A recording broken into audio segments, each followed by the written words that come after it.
Yvon, bonjour. Quelle définition donnes-tu au MMA? MMA, Mixed Martial Art, en anglais, qui veut dire les arts martiaux mélangés.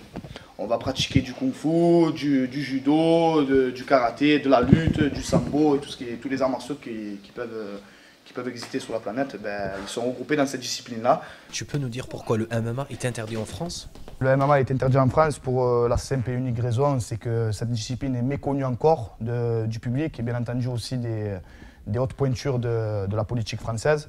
Et je pense que c'est à cause de cela qu'on n'arrive pas à passer en fédération. Alors pour contourner la loi, vous êtes obligé de vous expatrier à l'étranger, notamment en Allemagne. Tout à fait, en Allemagne, dans une organisation intitulée le Hard Fighting Championship. Et après, nous avons aussi d'autres destinations comme la Belgique, la Roumanie. Avec l'arrivée de David Douillet au ministère des Sports, penses-tu que le MMA sera légalisé en France? Il n'a pas été légalisé avec Chantal Joanneau, qui faisait du karaté. Alors, c'est pas certainement avec M. David Douillet que le MMA a encore ses chances. On représente les couleurs de la France. Et le problème, c'est que la France ne veut pas de cette discipline-là. Mais même si maintenant nous sommes champions du monde dans une organisation, elle ne sera pas reconnue en France. Que maintenant un karatéka qui est champion de France, il aura une bourse de sportif de haut niveau. Donc nous, on n'aura jamais de subvention, jamais d'aide de l'État pour cette discipline. Donc c'est vraiment, vraiment navrant. Célia, c'est quoi qui t'a poussé à pratiquer ce sport? Je suis venue ici parce qu'il y avait mon petit cousin qui était, j'étais venue le voir, donc ça m'a plu, j'ai essayé et après je suis restée là. C'est un bon sport, c'est surtout pour se défouler. Il y a des personnes qui pensent et qui disent que ce sport c'est un sport assez violent. Qu'est-ce que tu peux dire toi? Bon, tant que c'est non, c'est pas vraiment pas plus violent que la boxe thaï ou la boxe anglaise ou quoi que ce soit. De toute façon, il y a un arbitre, tout ça. L'entraînement, on se fait jamais mal, on y va vraiment tranquille. Justement, quand tu dis à tes copines que tu fais le MMA, qu'est-ce qu'ils te disent? Que je suis folle.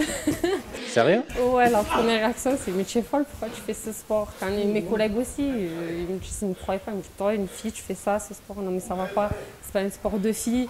C'est pas un sport violent, c'est un sport de combat certes, mais c'est pas un sport où il y a déjà eu, comme il a dit mon entraîneur, c'est pas un sport où il y a déjà eu des morts.